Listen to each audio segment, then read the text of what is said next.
Hello, September is National Recovery Month 2025, and the theme this year is Recovery is Real. My name is Eric, and I thank you for allowing me to share for a few minutes about recovery from addiction using the 12 steps of Narcotics Anonymous.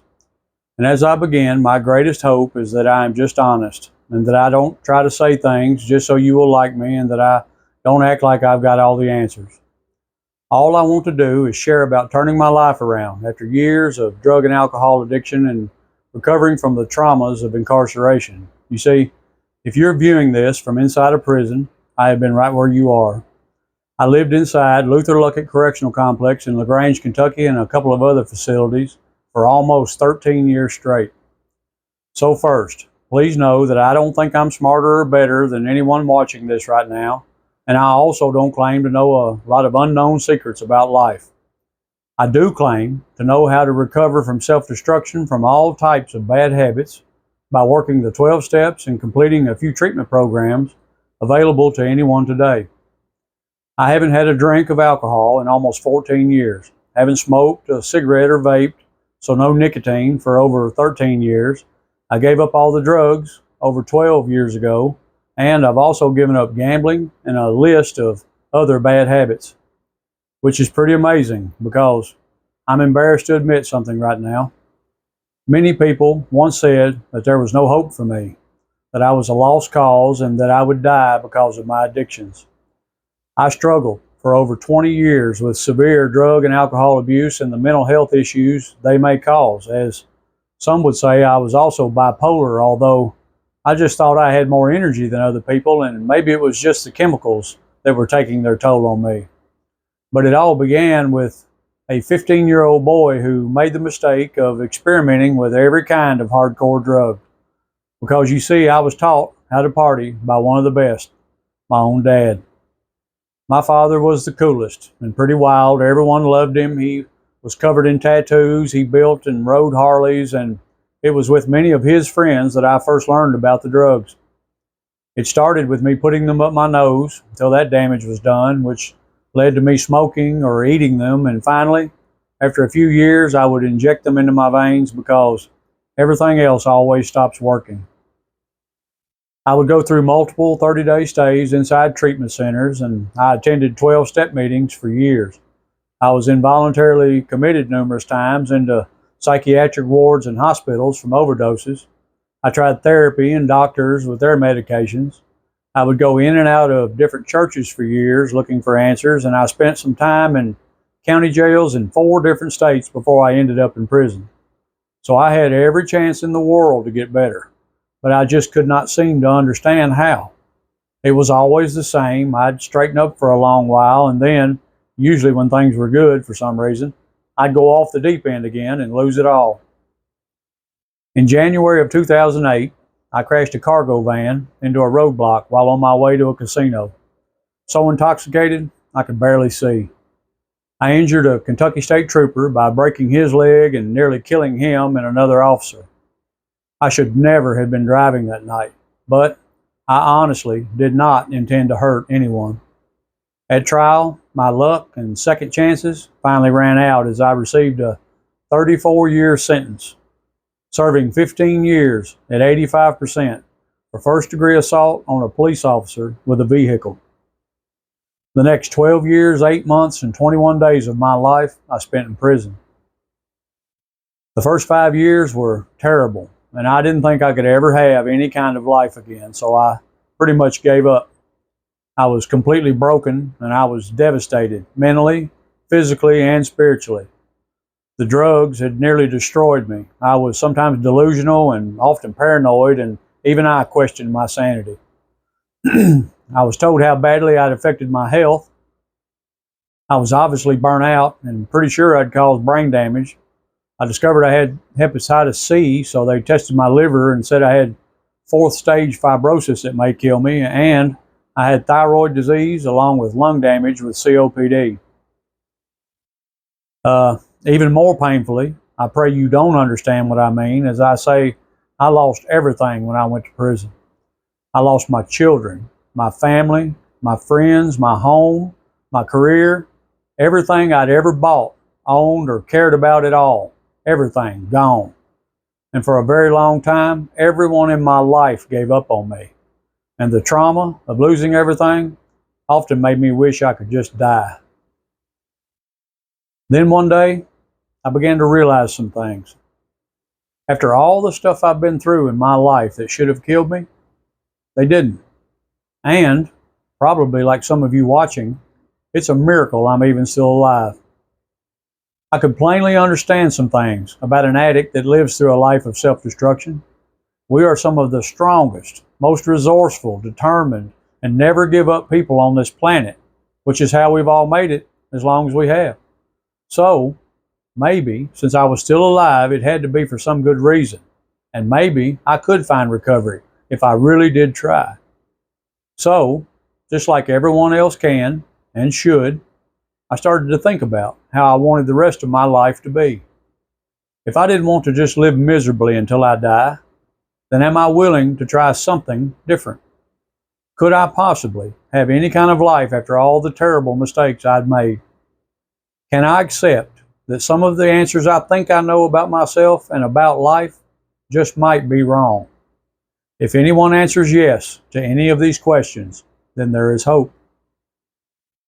You know, when I first thought about speaking in a virtual NA meeting, I didn't know what I might say because there's no possible way for me to tell my entire story in the short amount of time of just one video. What I would like to do is try to make this an ongoing story, hopefully able to come back and share step by step as I try to explain how this program actually does work. Because if there's nothing else you hear me say that makes sense, please hear this. The 12 steps really are the solution to addiction and self-destruction with bad habits, and they are life-changing for anyone.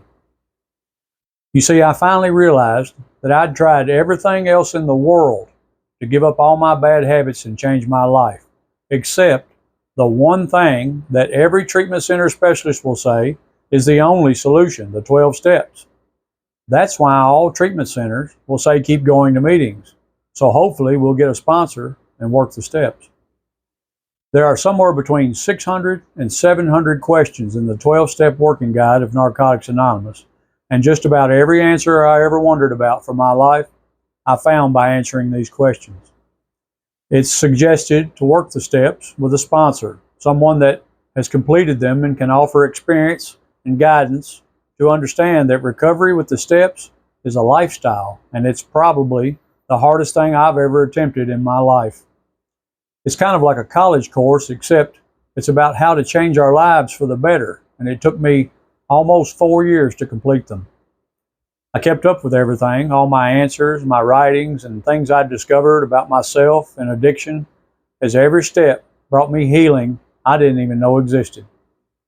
The word recovery, in its definition, it means to get something back or to find something that was lost, like my life, or to grow well again after an illness, an injury, or trauma, like addiction or a prison sentence, or to come back to a former or maybe even a better version of ourselves. I want to tell you that I found all of these in recovery, and I hope to explain how my life is better today than I've ever known because of it. I want to share something important that I believe about recovery. There are people all over this world that are completely miserable at this very moment, and many of them have never touched a drug or even alcohol, and they've definitely never been locked inside a prison for a crime. They are free to go anywhere, do anything they want, and they don't even know they need recovery, as they choose to live in ways that are just as insane as drug abuse and crime. Right at this second, as I share this with you, there are people ruining their lives and harming their families every day with all sorts of addictions and self-destructive behaviors, like gluttony, too much food, or too much pleasure or fun, degenerate gambling, smoking or vaping, social media or cell phone addiction, sex or being a workaholic, or pornography, childish financial unmanageability from shopping or video games, procrastination, streaming movies, or laziness, or stealing, on and on and on. Drugs and alcohol are only a symptom of a much bigger issue. It's called the disease of addiction because that is the real problem. It's an illness of mind, body, and spirit, and it's difficult to diagnose. It's difficult to fully explain. It's difficult to accept as a part of who we are. It's difficult to treat and to continuously be on guard against self-destructive issues. Often, an addict isn't only using drugs or something else to feel good, but most likely you may also discover that instead, we use things to try not to feel anything.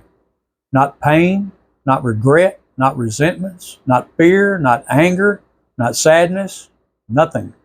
But, you see, feelings will not kill us.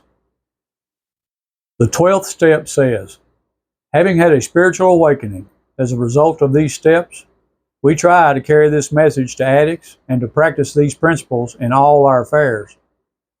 I'm making this video in the hope I might help others realize they need recovery too. I have experienced the spiritual awakening this process brings, and now I would like to share it with those who wish their own lives were better. Because recovery is simple. It's living the principles found inside the 12 steps. But I must admit that getting there is extremely difficult, which is why the success rate is very, very low.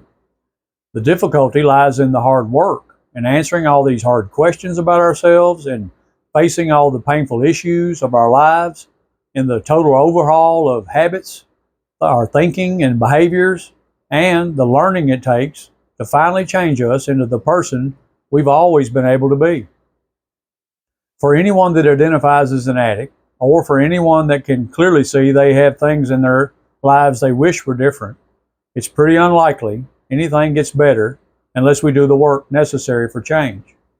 Just trying to not get high, just going to 12-step meetings, just completing programs to get certificates, just attending church, just living better for a while, that's not recovery.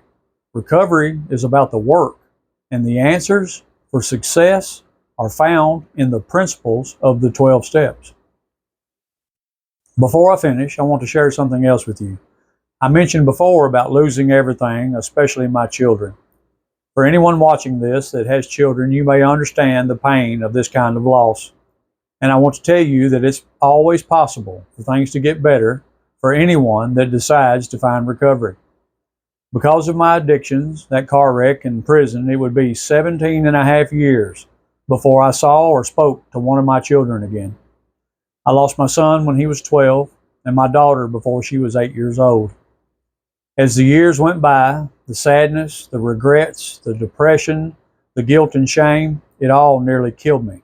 But it was also one of the main reasons I remained dedicated to finding recovery, so I might see my children again and hopefully make it all right somehow. One of the main things the 12 steps have taught me is this, that it's nearly impossible for me to learn anything new if I think I already know all the answers. In the 3rd step, it says, we made a decision to turn our will and our lives over to the care of God as we understood Him. Most of my adult life, I'd made myself believe I knew everything. But the truth of it is, I didn't really know that much about life or myself at all. I just thought I did. Does anyone listening right now think you totally have your lives or your hopes and dreams or all of your behaviors under control? Or could it possibly be time for some new answers in your life? I've got so much more to say about how this program is life-changing, about how each step can help anyone who's willing to believe that there might be more to life than we could ever imagine if we would just surrender to change. As I close this first video, I must admit that I've needed help with the difficult recovery projects I'm working on, so I've reached out to a few close friends. I have invited my daughter Christina and also the Sheriff of Warren County, Kentucky down in Bowling Green, Mr. Brett Hightower, to make an appearance with me in support of recovery videos for the Securus tablet, as I want to offer sponsorship for the treatment programs that help save my life. We'll begin with the first step from the Step Working Guides of Narcotics Anonymous. And as National Recovery Month theme states, recovery is real. Thank you all for your time. I hope to speak to you again soon.